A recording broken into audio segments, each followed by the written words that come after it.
PG டெரிப் எக்ஸாமினேஷனுக்கு நீங்கள் preparation பண்ணுறீங்க அப்படின்னா நியூ சிலபஸ் வைஸ் படிக்க ஸ்டார்ட் பண்ணுங்கள். ஏன்னா வரக்கூடிய எக்ஸாமுக்கு வந்து புதிய பாடத்திட்டத்தின் அடிப்படையில் மட்டும்தான் வினாக்கள் எல்லாமே செட் பண்ண போகிறாங்க சேம் டைம். ஸோ இந்த வீடியோ தொகுப்பில் பிஜி டெரிபி ஹிஸ்ட்ரி பற்றி பார்க்க போகிறோம். ஸோ எம்ஏ ஹிஸ்ட்ரி படித்த எல்லாருமே வந்து ஒரு கவர்மெண்ட் ஸ்கூலில் வந்து வரலாற்று ஆசிரியராக வந்து பணியில் அமர முடியாது. அப்படி பார்க்கும்போது குப்தர்கள்னா யார், சந்திரகுப்தர்னா யார், எக்ஸெட்ரா நலந்தா இவங்களை பற்றிலாம் வந்து பார்த்தீங்க அப்படின்னா நிறைய விஷயங்கள் வந்து கேட்டிருப்பாங்க.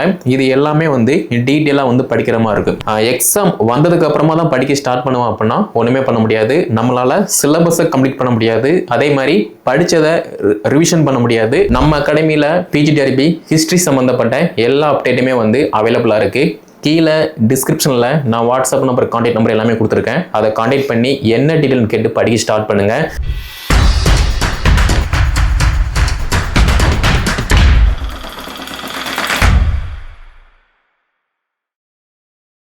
டிஆர்பி நடத்தக்கூடிய பிஜி டெரிப் எக்ஸாமினேஷனுக்கு நீங்கள் ப்ரிப்ரேஷன் பண்ணுறீங்க அப்படின்னா நியூ சிலபஸ் வைஸ் படிக்க ஸ்டார்ட் பண்ணுங்கள். ஏன்னா வரக்கூடிய எக்ஸாமுக்கு வந்து புதிய பாடத்திட்டத்தின் அடிப்படையில் மட்டும்தான் வினாக்கள் எல்லாமே செட் பண்ண போகிறாங்க. சேம் டைம் எக்ஸாம் பேட்டர்னை பொறுத்த மட்டும் தமிழ் தகுதி தேர்வு மஸ்ட் இம்பார்ட்டன்ஸ், அதுக்கப்புறமா மெயின் எக்ஸாம். அதே மாதிரி பேப்பர் கரெக்ஷன் பண்ணும்போது பார்த்தீங்கன்னா தமிழ் தகுதி தேர்வு பேப்பரை வந்து ஃபஸ்ட்டு கரெக்ஷன் பண்ணுவாங்க. அதில் நீங்கள் பாஸ் பண்ணியிருந்தால் மட்டும்தான் உங்களோட மெயின் பேப்பரை வந்து வேல்யூஷனுக்கு எடுப்பாங்க. மேபி நீங்கள் தமிழ் தகுதி தேர்வில் வந்து ஃபெயில் ஆகிட்டீங்க அப்படின்னா அப்படியே உங்களோட மெயின் பேப்பரை வந்து ஓரம் கட்டிடுவாங்க. ஓகேவா? ஸோ தமிழ் தகுதி தேர்வு படிக்கணும். அது மட்டும் இல்லாமல் மெயின் எக்ஸாமுக்கான major, psychology and current affair GK இது எல்லாம் சேர்ந்து படித்தா மட்டும்தான் எக்ஸாம் சக்ஸஸ்ஃபுல்லாக வந்து பாஸ் பண்ண முடியும். அப்பாயின்மெண்ட் ஆர்டருமே வந்து வாங்க முடியும். ஸோ இந்த வீடியோ தொகுப்பில் பிஜி டெரிபி ஹிஸ்ட்ரி பற்றி பார்க்க போகிறோம். ஸோ எம்ஏ ஹிஸ்ட்ரி படித்த எல்லாருமே வந்து ஒரு கவர்மெண்ட் ஸ்கூலில் வந்து வரலாற்று ஆசிரியராக வந்து பணியில் அமர முடியாது. அப்படி பார்க்கும்போது எம்ஏ பிஎட் படித்த எல்லாருமே வந்து இந்த எக்ஸாமுக்கு போட்டி போடுவாங்க. பட் யார் தகுதியாக இந்த எக்ஸாமுக்கு இருக்காங்களோ அவங்க மட்டும் சக்ஸஸ்ஃபுல்லாக நல்ல மார்க் எடுத்து அடுத்து ஒரு கவர்மெண்ட் ஸ்கூலில் வரலாற்று ஆசிரியராக பணியில் அமருவாங்க. ஸோ இந்த நியூ சிலபஸை பார்க்கும்போது நம்முடைய அகாடமி சார்பாக பிஜி டெரிபி ஹிஸ்ட்ரிக்கு வந்து Tamil medium and English medium ரெண்டுக்குமே புதிய பாடத்திட்டத்தின் அடிப்படையில் மெட்டீரியல் ப்ளஸ் டெஸ்ட் பேஜ் வந்து நம்ம வந்து ஸ்டார்ட் பண்ணியிருக்கோம். இதுக்கான நேம் என்ன அப்படின்னா பகத்சிங் பேஜ் வந்து நம்ம இருக்குது. ஓகேவா? இந்த பகத்சிங் பேஜில் முழுக்க இந்த நியூ சிலபஸ் வைஸ் ஹிஸ்ட்ரி சம்மந்தப்பட்ட எல்லா அப்டேட்டுமே வந்து இந்த பகத்சிங் பேஜில் வந்து அப்டேட் ஆகும். அதை நீங்கள் ஒன் பை ஒன்னாக வந்து ஃபாலோ பண்ணுற மாதிரி இருக்கும். ஓகேவா? அது மட்டும் இல்லாமல் நம்ம பிஜி டெரிப் எக்ஸாம் ப்ரிப்பரேஷன் பண்ணுறோம் அப்படின்னா ஃபஸ்ட்டு சிலபஸ் வந்து பார்க்கணும்.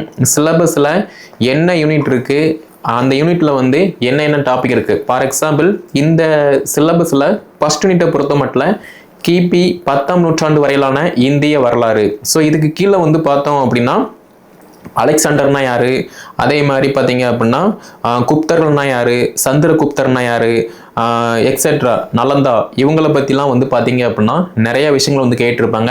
இது எல்லாமே வந்து டீட்டெயிலாக வந்து படிக்கிற மாதிரி இருக்கும். இப்போ சந்திரகுப்தர் அப்படின்னு எடுத்துட்டோம் அப்படின்னா குப்தரை பற்றி நம்ம டீட்டெயிலாக வந்து A to Z வந்து நம்ம படிக்கிற மாதிரி இருக்கும். அதே மாதிரி குப்தர்கள் பற்றியுமே வந்து படிக்கிற மாதிரி இருக்கும். சேம் டைம் வந்து அசோகர் பற்றி படிக்கணும், மராத்தியர்கள் பற்றி படிக்கணும். இந்த மாதிரி ஹிஸ்ட்ரியில் யாரெல்லாம் இருக்காங்களோ அவங்கள பற்றி எல்லாமே வந்து டீட்டெயிலாக நல்ல இன்டெப்த்தாக வந்து படிக்கிற மாதிரி இருக்கும். அதே மாதிரி வரலாறை பொறுத்த மட்டும் ஒரே வருஷத்துல நிறைய விஷயங்கள் வந்து பார்த்தீங்கன்னா நடந்திருக்கும். நம்ம அந்த வருஷம் படிக்கவே வந்து நிறைய டைம் எடுக்கும். அப்படி இருக்கும்போது தெளிவாக படித்தா மட்டும்தான் இந்த வரலாற்றில் வந்து ஈஸியாக வந்து பாஸ் பண்ண முடியும். ஓகேவா? ஸோ நம்ம அகாடமி சார்பாக இந்த நியூ சிலபஸ் வைஸ் இந்த பகத்சிங் பேஜில் வந்து நியூ சிலபஸ் வைஸ் யூனிட்ல உள்ள டாபிக் வைஸ் வந்து நம்ம மெட்டீரியல் ப்ளஸ் டெஸ்ட் பேஜ் எல்லாமே வந்து கான்டாக்ட் பண்ணுறோம். ஓகேவா? அதே மாதிரி ஃபவுண்டேஷன் டெஸ்ட் வந்து பார்த்தீங்கன்னா இப்போ நம்ம கான்டாக்ட் பண்ணுறோம். இந்த ஃபவுண்டேஷன் டெஸ்ட்டை பொறுத்த மட்டும் 6 to 12th வரைக்குள்ள ஸ்கூல் புக்கில் உள்ள ஹிஸ்ட்ரி சம்மந்தப்பட்ட எல்லா லெசனுமே வந்து டெஸ்ட் இருக்கும். அதை நீங்கள் ப்ராப்பராக வந்து அட்டன் பண்ணுற மாதிரி இருக்கும். இந்த ஃபவுண்டேஷன் டெஸ்ட் முடிஞ்சதுக்கு அப்புறமா சிலபஸை பேஸ் பண்ணி degree level, UG, PG reference இந்த மூணையுமே மேட்ச் பண்ணி டெஸ்ட் இருக்கும். அதையுமே நீங்கள் வந்து ஃபாலோ பண்ணுற மாதிரி இருக்கும். அதே மாதிரி கிளாஸஸை பொறுத்த மட்டும் இப்போயுமே வந்து இருக்காது. இப்போதைக்கு material plus test new syllabus wise வந்து அப்டேட்டாக இருக்கும். அதை நீங்கள் வந்து ஃபாலோ பண்ணுற மாதிரி இருக்கும். ஆஃப்டர் நோட்டிஃபிகேஷன் அப்புறமா வந்து பார்த்தீங்கன்னா கிளாஸஸ் ப்ளஸ் ரிப்பீட்டட் டெஸ்ட் வந்து அவைலபிளாக இருக்கும். அதை நீங்கள் 1/1 வந்து ஃபாலோ பண்ணுற மாதிரி இருக்கும். அதே மாதிரி நான் அறிவிப்பு வந்ததுக்கு அப்புறமா தான் படிக்க ஸ்டார்ட் பண்ண போகிறேன் அப்படின்னா ஒன்றுமே பண்ண முடியாது. ஏன்னா படிக்க வேண்டியது நிறையா இருக்குது. தமிழ் தகுதி தேர்வுக்கு படிக்கணும், மேஜருக்கு மெயின் எக்ஸாம் படிக்கணும், சைக்காலஜி படிக்கணும், கரண்ட் பிரிட்ஜ்கே படிக்கணும். இது எல்லாமே சேர்ந்து படித்தா மட்டும்தான் பாஸ் பண்ண முடியுமே தவிர எக்ஸாம் வந்ததுக்கு அப்புறமா தான் படிக்க ஸ்டார்ட் பண்ணுவோம் அப்படின்னா ஒன்றுமே பண்ண முடியாது. நம்மளால் சிலபஸை கம்ப்ளீட் பண்ண முடியாது. அதே மாதிரி படித்ததை ரிவிஷன் பண்ண முடியாது, டெஸ்ட் போட்டு பார்க்க முடியாது. ஸோ இப்போ இருந்தே படிச்சிங்க அப்படின்னா சிலபஸை நம்ம நல்லா கம்ப்ளீட் பண்ணலாம். அதே மாதிரி ஆஃப்டர் நோட்டிஃபிகேஷன் வந்ததுக்கு அப்புறமா ஒன்ஸ் நம்ம எக்ஸாம் அப்ளை பண்ணிட்டு இந்த சிலபஸில் நம்ம என்னெல்லாம் படித்தோமோ அதை நம்ம நல்லா ரிவைஸ் பண்ணலாம், ப்ளஸ் டெஸ்ட்டுமே போட்டு பார்க்கலாம். ஓகேவா? அப்போ ஒரு போர் வருது அப்படின்னா அந்த போருக்கு தேவையான பயிற்சி எல்லாத்தையுமே யார் ப்ராக்டிஸ் பண்ணுறாங்களோ அவங்க தான் அந்த போரில் வந்து வெற்றி பெறுவாங்க. அதே மாதிரி தான் போட்டித் தேர்வை பொறுத்த மட்டும் நாளைக்கு எக்ஸாம் வச்சுட்டு இன்றைக்கி படித்தோம் அப்படின்னா பாஸ் பண்ண முடியாது. அந்த போட்டித் தேர்வு வரப்போகுதுன்னு தெரியுது. அந்த போட்டித் தேர்வுக்கு தகுந்த மாதிரி பாடத்திட்டம், முந்தைய வருட வினாத்தாள், அடிப்படையான தகவல், பாடத்திட்டத்தின் அடிப்படையில் நம்மளுடைய முயற்சி பயிற்சி இருந்துச்சு அப்படின்னா ஈஸியாக வந்து போட்டித் தேர்வில் வெற்றி பெற்று நம்மளும் ஒரு அரசு ஆசிரியராக பணியெல்லாம் வரலாம். ஓகேவா? அதே மாதிரி வந்து பார்த்தீங்க அப்படின்னா நான் ஃபஸ்ட்டே சொன்ன மாதிரி தான் பிஏ ஹிஸ்ட்ரி, எம்ஏ ஹிஸ்ட்ரி படித்த எல்லாருமே வந்து ஒரு கவர்மெண்ட் ஸ்கூலில் ஹிஸ்ட்ரி டீச்சராக ஆக முடியுமா அப்படின்னா கண்டிப்பாக கிடையாது. பட் ஸ்டில் பிடி அசிஸ்டண்ட், அதே மாதிரி இந்த பிஜிடிஆர்பி சிலபஸை பேஸ் பண்ணி யாரெல்லாம் வந்து படிக்காங்களோ அவங்க எல்லாருமே வந்து கண்டிப்பாக ஒரு கவர்மெண்ட் ஸ்கூலில் டீச்சராக ஆக முடியும். ஓகேவா? ஸோ நம்முடைய அகாடமி சார்பாக இந்த பிஜிடிஆர்பி ஹிஸ்ட்ரிக்கு வந்து பகத்சிங் பேஜில் பிஜிடிஆர்பி சம்மந்தப்பட்ட எல்லா அப்டேட்டுமே வந்து நம்ம முழுக்க வந்து கொடுக்க போகிறோம். சேம் டைம் வந்து நியூ சிலபஸை பேஸ் பண்ணி Tamil medium and English medium material plus test page எல்லாமே நம்ம கிட்ட அவைலபிளாக இருக்குது. நீங்கள் எந்த மீடியமோ அந்த மீடியத்தை தேர்ந்தெடுத்து படிக்கும்போது மட்டும்தான் ஈஸியாக வந்து நல்ல மார்க் ஸ்கோர் பண்ண முடியும். அதே மாதிரி தமிழ் மீடியம் படித்தா அப்பாயின்மெண்ட் ஆர்டர் வந்து வாங்க முடியாது அப்படிங்கிற மாதிரி ஒரு கட்டுக்கதை இருக்குது. அப்படிலாம் கிடையாது. 150க்கு ஒரு 110, ஒரு 90, 95 ப்ளஸ் மார்க் ஸ்கோர் பண்ணுறீங்க. அதாவது இங்கிலீஷ் மீடியம் எடுத்தாலும் நீங்கள் நல்ல மார்க் எடுக்கணும், தமிழ் மீடியம் எடுத்தாலும் நீங்கள் நல்ல மார்க் எடுக்கணும். அதை எடுத்துட்டீங்க அப்படின்னா எந்த விதமான பயமும் இல்லை. ஓகேவா? அதை விட்டுட்டு நான் தமிழ் மீடியம் படித்தாதான் தமிழ் மீடியம் படித்தா அப்பாயின்மெண்ட் ஆர்டர் வாங்க முடியாது, மார்க் வராது அப்படிங்கிற மாதிரி யார் சொன்னா? அப்படிலாம் கிடையாது. ப்ரீவியஸ் இயர்லாம் நம்மக்கிட்ட படித்த நிறையா டீச்சர்ஸ் வந்து தமிழ் மீடியம் தேர்ந்தெடுத்து படித்து அதில் நல்ல மார்க் எடுத்து இப்போ ஒரு கவர்மெண்ட் ஸ்கூலில் வந்து வேலை பார்த்துட்டு இருக்காங்க. அதே மாதிரி தமிழ் மீடியம் எடுத்தாலும் நீங்கள் தான் படிக்க போகிறீங்க, இங்கிலீஷ் மீடியம் எடுத்தாலும் நீங்கள் தான் படிக்க போகிறீங்க. எந்த மீடியம் எடுத்தாலுமே நீங்கள் படித்து 150க்கு ஒரு நல்ல மார்க் ஸ்கோர் பண்ணுறீங்க அப்படின்னா ஈஸியாக வந்து ஒரு கவர்மெண்ட் ஸ்கூலில் வந்து அப்பாயின்மெண்ட் ஆர்டர் வந்து வாங்கிடலாம். அதை விட்டுட்டு அவங்க அப்படி சொன்னாங்க, இவங்க இப்படி சொன்னாங்க, அது அப்படி இது இப்படி, தமிழ் மீடியத்தில் வந்து மெட்டீரியலே கிடையாது, இந்த உலகத்திலே இல்லை அப்படிங்கிற மாதிரிலாம் வந்து தயவு செய்து புலம்பாதீங்க. ஹிஸ்ட்ரியை பொறுத்த மட்டும் தமிழ் மீடியத்தில் வந்து மெட்டீரியல் அவைலபிளாக தான் இருக்குது. நம்ம தான் தேடி போகணுமே தவிர நம்மளே தேடி எதுவுமே வந்து வராது. ஓகேவா? சிலபஸை பார்த்தீங்க அப்படின்னா ஃபார் எக்ஸாம்பிள் இப்போ யூனிட் 1 பொறுத்த மட்டும் கிபி 10ஆம் நூற்றாண்டு வரையிலான இந்திய வரலாறு, நம்ம இந்திய வரலாறு பற்றி படிக்க போகிறோம். 2வது யூனிட்டை பொறுத்த மட்டும் கிபி 1565 வரையிலான இடைக்கால இந்திய வரலாறு. ஸோ ஃபஸ்ட்டு வந்து ஸ்டார்டிங் இருக்குது, அதுக்கப்புறமா மிடில் இருக்குது. 3வது யூனிட்டை பொறுத்த மட்டும் இந்தியாவின் வரலாறு மற்றும் முகலாய மராத்தியர்களின் எழுச்சியை பற்றி படிக்க போகிறோம். அடுத்து 4வது யூனிட்டை பொறுத்த மட்டும் இந்தியாவில் உள்ள கம்பெனி விதி, அதாவது the company rule in India. அடுத்து 5வது யூனிட்டை பொறுத்த மட்டும் சுதந்திர மகுடம், நம்ம இந்தியா வந்து எப்படி சுதந்திரம் அடைஞ்சிச்சு அப்படிங்கிற மாதிரி எல்லாத்தையுமே வந்து பார்க்குற மாதிரி இருக்கும். அடுத்து 6வது யூனிட்டை பொறுத்த மட்டும் சுதந்திர இந்தியா. அடுத்து 7வது யூனிட்டை பொறுத்த மட்டும் 13ஆம் நூற்றாண்டு வரையிலான தமிழ்நாட்டினுடைய வரலாறு. ஃபர்ஸ்ட் நம்ம இந்தியா படிக்க போகிறோம், அதுக்கப்புறமா நம்ம தமிழ்நாட்டை பற்றி படிக்க போகிறோம். அதுக்கப்புறமா வந்து பார்த்தீங்கன்னா இடைக்காலம் முதல் தற்கால தமிழ்நாடு வரை, அதாவது நம்ம இந்தியா வந்து சுதந்திரம் அடையுது, அதுக்கப்புறமா வந்து நம்ம தமிழ்நாடு சொல்லி பார்த்தீங்க அப்படின்னா மொழிவாரி மாநிலமாக வந்து பிரிக்கப்படுது. ஸோ அப்போ இருந்து 2025க்குமே வந்து நம்ம தமிழ்நாடு வந்து எப்படி டெவலப் ஆகிட்டு இருக்கு, ஸோ வரலாறு என்ன அப்படிங்கிறத பற்றி படிக்க போகிறோம் யூனிட் 8ல்.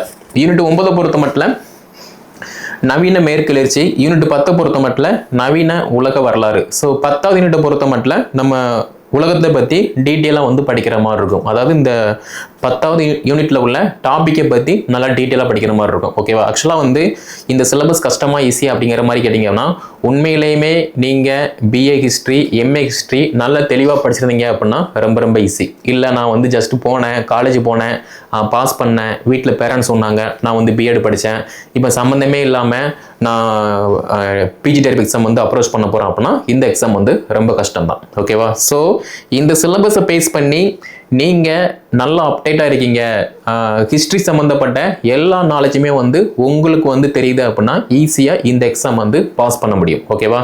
ஸோ நம்முடைய அகாடமி சார்பாக பிஜி டைரக்ட் ஹிஸ்ட்ரிக்கு வந்து பகத்சிங் பேஜில் ஹிஸ்ட்ரி சம்மந்தப்பட்ட எல்லா அப்டேட்டுமே வந்து அவைலபிளாக இருக்கும். அதை நீங்கள் வந்து ஃபாலோ பண்ணுற மாதிரி இருக்கும்.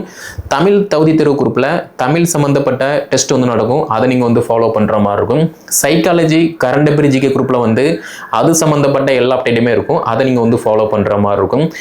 அதே மாதிரி எல்லாத்தையுமே படித்தா தான் பாஸ் பண்ண முடியுமே தவிர ஃபஸ்ட்டு நம்ம மேஜரை மட்டும் படிப்போம், லாஸ்ட்டாக வந்து தமிழ் தகுதி தேர்வு சைக்காலஜி கரண்ட் அஃபேர் ஜிகே படிச்சுக்கலாம் அப்படிங்கிற மாதிரி வந்து ரொம்ப அசால்ட்டாக வந்து இருக்காதீங்க. நீங்கள் மார்னிங் வந்து மேஜர் படிக்கிங்க அப்படின்னா ஆஃப்டர்நூன் வந்து சைக்காலஜி படிங்க, ஈவினிங் வந்து தமிழ் தகுதி தேர்வோ சைக்காலஜியோ கரண்ட் அஃபேர் ஜிகேவோ வந்து ஃபோக்கஸ் பண்ணுங்கள். ஸோ டெய்லியுமே வந்து தன்னுடைய கனவுக்காக யார் பயிற்சி பண்ணுறாங்களோ பயிற்சி எடுக்காங்களோ அவங்க தான் வந்து தன்னுடைய கனவை ஈஸியாக வந்து அடைய முடியும். எந்த விதமான பயிற்சியும் இல்லாமல் முயற்சியும் இல்லாமல் ஈஸியாக பாஸ் பண்ணிடலாம் அப்படிங்கிற மாதிரி வந்து இப்போ இல்லை எப்போதுமே வந்து திங்க் பண்ணாதீங்க. ஓகேவா? ஸோ நம்ம அகாடமியில் பிஜிடிஆர்பி ஹிஸ்ட்ரி சம்மந்தப்பட்ட எல்லா அப்டேட்டுமே வந்து அவைலபிளாக இருக்குது. கீழே டிஸ்கிரிப்ஷனில் நான் வாட்ஸ்அப் நம்பர் கான்டாக்ட் நம்பர் எல்லாமே கொடுத்துருக்கேன், அதை கான்டாக்ட் பண்ணி என்ன டீட்டெயில் கேட்டு படிக்க ஸ்டார்ட் பண்ணுங்கள்.